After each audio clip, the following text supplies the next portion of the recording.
I'm a general dentist.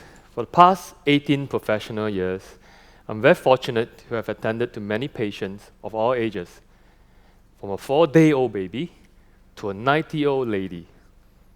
All my patients are my teachers, and by managing their problems, I have discovered and learned that the tongue is a very important part, a very important organ of the body, but also very underrated as well. Listen to this.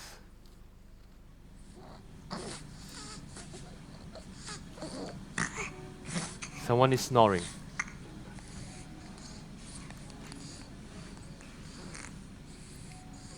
Baby is snoring. Aren't we all supposed to be born perfect? But babies do snore. And why do babies snore? I'll tell you in a minute.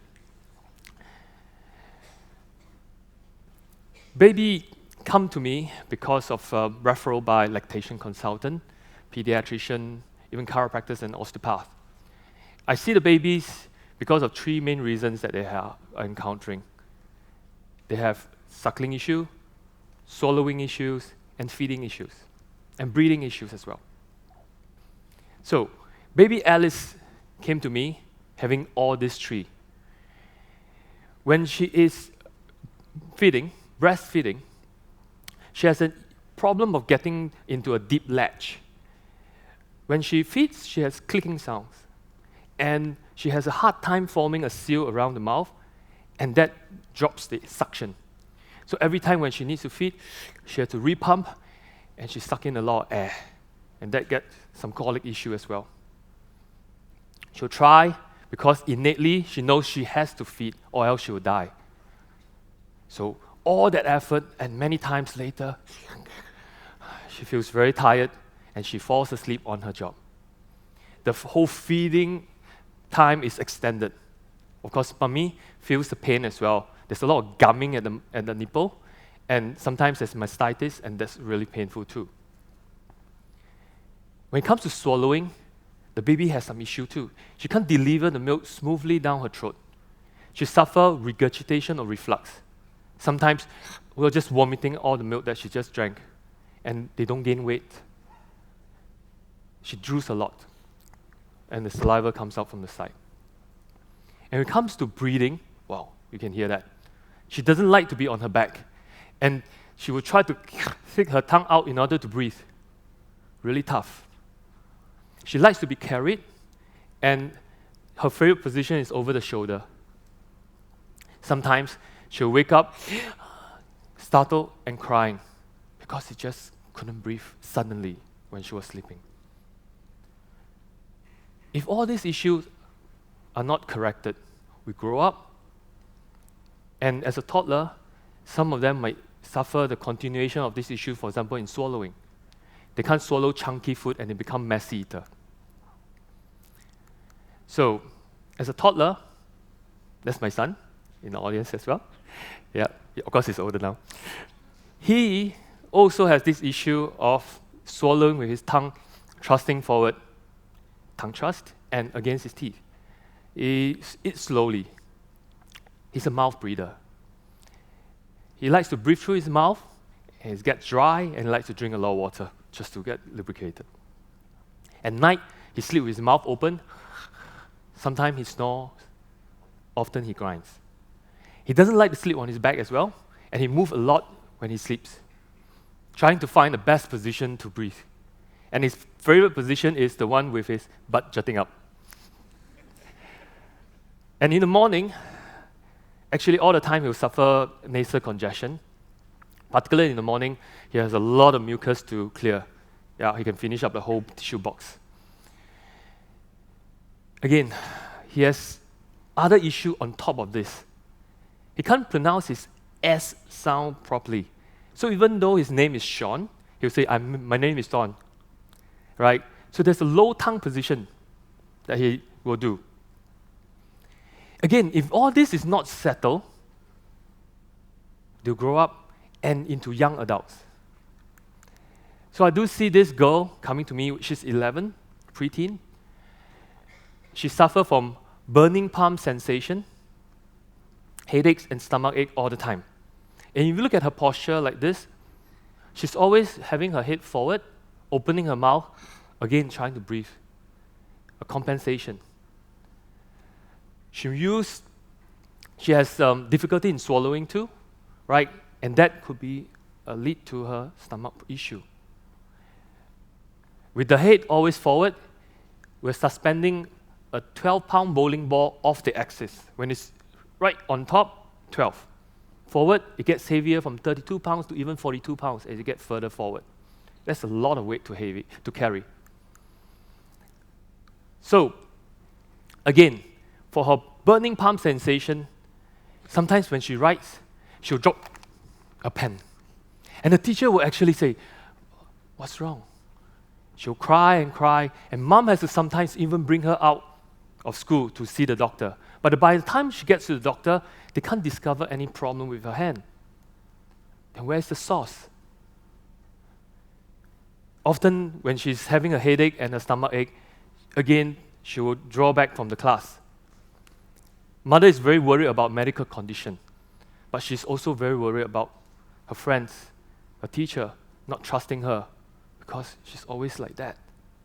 What's wrong? Again, growing up with this problem, if it's not resolved, what will happen? Ta-da! You're seeing one. Me, my own story.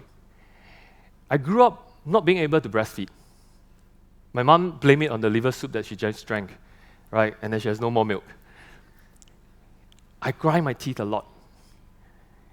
In class or in school, my friends refuse to share the tent when we go for the camping together. I make a lot of noise. And even my army mates once was looking out for a rat in the army bunk, and they found me grinding on my bed. Right? And at 31 years old, I developed jaw joint pain, neck ache, hip pain. Sometimes I need even furniture to get me out of a low position. I can't do my R sound then, right? A lot of issues. And in my search for a solution, I found that the common denominator for all these cases is the tongue. Wow. Now, think about this. When you listen to me all this while, where is your tongue? Is it at a low position, middle, or high against the roof of your mouth, touching the top of your mouth on the palate? Take a swallow. When you swallow, is your tongue bracing against the roof of the mouth, or is it pushing against your teeth and going to the side also? Look at this dynamic MRI. That's the tongue. It's not the surfboard that we know. Yeah? It's the size of your fist fitted into the whole mouth, occupying the whole space. When it's right up, it opens your airway. Very important. To allow you to breathe well. When it's right up there, it helps you to swallow well. When it's high up there, even help you to support your head and neck well. Among many other things that we're going to discuss in another time. But this is important. And now the question is, when do we develop this? Only when we grow older? No. When we are baby, we need to suck, swallow, and breathe. Suckling reflex, swallowing reflex, breathing reflex. All this need tongue up. The tongue has to be up in order for all this to perform properly. That's why you can understand why baby Alice suffer all those consequences. Our brain, just now you saw that, has neuroplasticity. But in the very beginning of our life, we can't make decision for ourselves, we can't do it. So we have innate processes to help us to survive. So 12 cranial nerves help us. When we feel the nipple, we turn our neck, firing the spinal accessory to turn towards it. And then our facial nerve, trigeminal nerve, help us to open our mouth and facial latch over. Then your tongue and your floor of the mouth do the aloha dance to move the milk and deliver it to the throat. Then your vagus nerve has to control between your swallowing and your breathing and move the peristaltic movement down, right, coordinating the gut movement. Then you can smell your mommy, olfactory nerve, right? Your trochlea, abducens, your optic nerve help you to figure out a bit of that areola. And if you're given a chance to be on the tummy, you can even crawl your way to the breast to feed with your vestibular ocular nerve.